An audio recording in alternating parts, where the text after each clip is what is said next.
Auto lolos, Timnas Indonesia U23 diuntungkan hasil drawing kualifikasi Piala Asia U23. Drawing atau undian kualifikasi Piala Asia U23 2024 telah digelar pada Kamis di Kuala Lumpur, Malaysia. Hasilnya menempatkan Timnas U23 Indonesia di grup K, di mana Garuda Muda itu hanya akan melawan dua tim, yakni Turkmenistan dan Taiwan pada kualifikasi Piala Asia U23 2024, yakni pada 4 hingga 12 September mendatang. Selain itu, Timnas Indonesia U23 asuhan Indra Syafri yang baru saja menjadi juara SEA Games 2023 akan diuntungkan dengan menjadi tuan rumah saat melawan dua negara tersebut. Hasil drawing ini terbilang cukup menguntungkan karena Indonesia tidak bertemu tim-tim seperti Australia, Jepang, Irak, dan Uni Emirat Arab. Sementara di grup lain, Thailand dan Malaysia berada di grup yang sama. Sementara untuk Vietnam, satu grup dengan Singapura, Guam, dan Yaman. Meski masuk ke dalam grup yang tidak sulit, namun pasukan Indra Syafri harus tetap waspada. Timnas Indonesia harus berhasil menang dari dua pertandingan untuk mendapatkan posisi puncak klasemen. Turkmenistan secara peringkat tidak terlalu jauh jika dibandingkan dengan Timnas Indonesia, di mana Turkmenistan sendiri berada di peringkat ke-137 FIFA, sedangkan Timnas Indonesia berada di peringkat 149 FIFA. Sedang lawan yang seharusnya mudah dikalahkan adalah Taiwan atau China Taipei. Melihat peta persaingan di grup K, tentu skuad Garuda Muda harus menang untuk memastikan tiket Piala Asia U23 2024. Pasalnya hanya akan ada 11 tim pemuncak klasemen dan 4 runner-up terbaik yang akan lolos ke babak selanjutnya. Di sisi lain, agenda padat sudah menanti Timnas Indonesia setelah meraih medali emas SEA Games kemarin.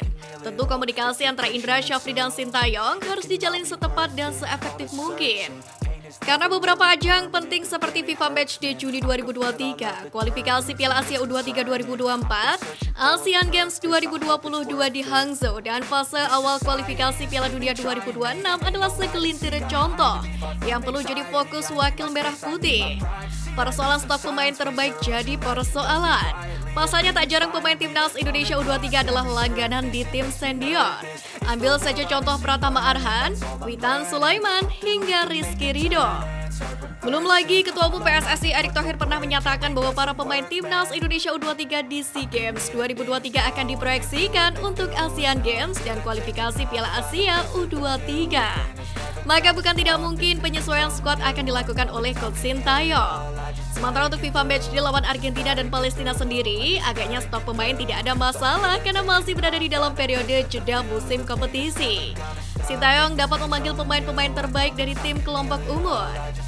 Namun untuk kualifikasi Piala Dunia 2026 yang dijadwalkan bergulir Oktober, PSSI perlu memutar otak agar tak terjadi rebutan pemain lantaran di September ada pula kualifikasi Piala Asia U23 dan ASEAN Games.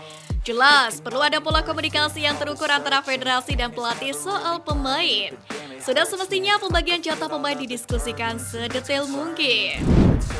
Tanda-tanda Cyrus Margono merapat ke Timnas Indonesia. Cyrus Margono telah menjadi bahan perbincangan di kalangan penikmat sepak bola Indonesia belakangan ini. Penjaga gawang berusia 21 tahun tersebut pada saat ini sedang berada di Indonesia seiring dengan potensinya membela Timnas Indonesia. Apalagi statusnya saat ini lebih menguntungkan dari para pemain naturalisasi yang lain, di mana ia bisa langsung mendapatkan kewarganegaraan tanpa perlu melalui proses yang panjang. Sebab seperti yang kita tahu, kiper tim raksasa Yunani Panathinaikos tersebut memiliki kewarganegaraan ganda, yaitu Indonesia dan Amerika Serikat. Menurut pernyataan Hamdan Hamedan, sebelumnya Cyrus bukan termasuk pemain naturalisasi karena dia sudah memegang kewarganegaraan Indonesia. Oleh karena itulah, penjaga gawang berusia 21 tahun ini bisa langsung bermain untuk Panji Merah Putih.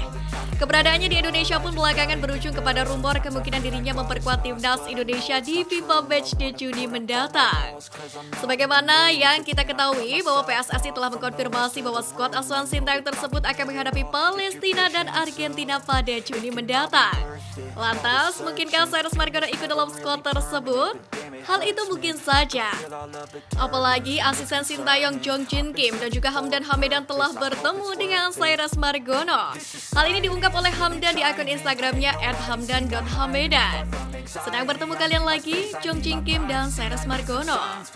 Kata Hamdan.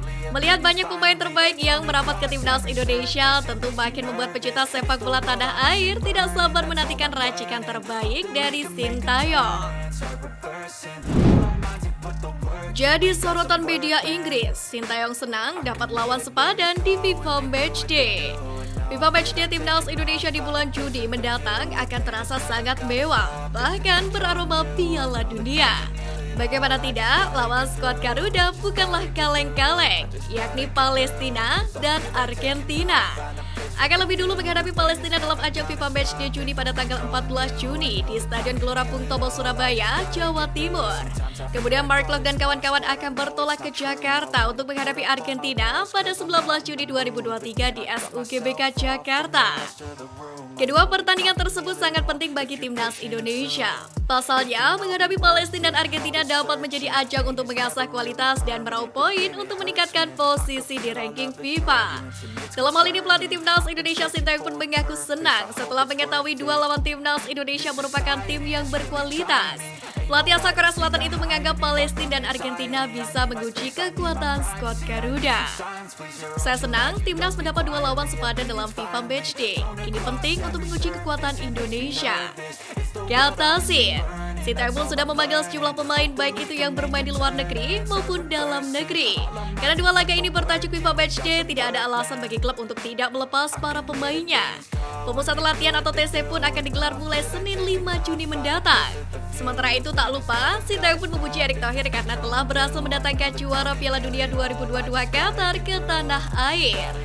Saya juga ucapkan terima kasih kepada Pak Erick Thohir akhirnya bisa mendatangkan tim Argentina. Luar biasa Pak Erick, ujar pelatih asal Korea Selatan tersebut. Di sisi lain jelang laga prestis itu, media Inggris Reuters justru menyoroti hal yang tak terduga. Dalam artikelnya, Reuters menyoroti bahwa kepastian duel timnas Indonesia versus Argentina terjadi setelah negara Asia Tenggara itu mengalami dua tragedi besar sepak bola belakangan ini, yakni tragedi Kanjuruhan dan batalnya mereka menggelar Piala Dunia U20 2023. Pertandingan persahabatan akan berlangsung 8 bulan setelah Indonesia mengalami salah satu tragedi di stadion paling mematikan di dunia, dengan 135 orang tewas dalam berebut melarikan diri saat polisi menembakkan gas air mata ke tribun di Malang di Jawa Timur. Demikian tulis Reuters. Mengenai hal ini, Ketua Umum PSSI Erick Thohir pun meminta para supporter timnas Indonesia untuk memberikan rasa aman kepada rombongan skuad Argentina saat hadir di tanah air. Hal itu supaya negara top lainnya bisa menyusul hadir di Indonesia.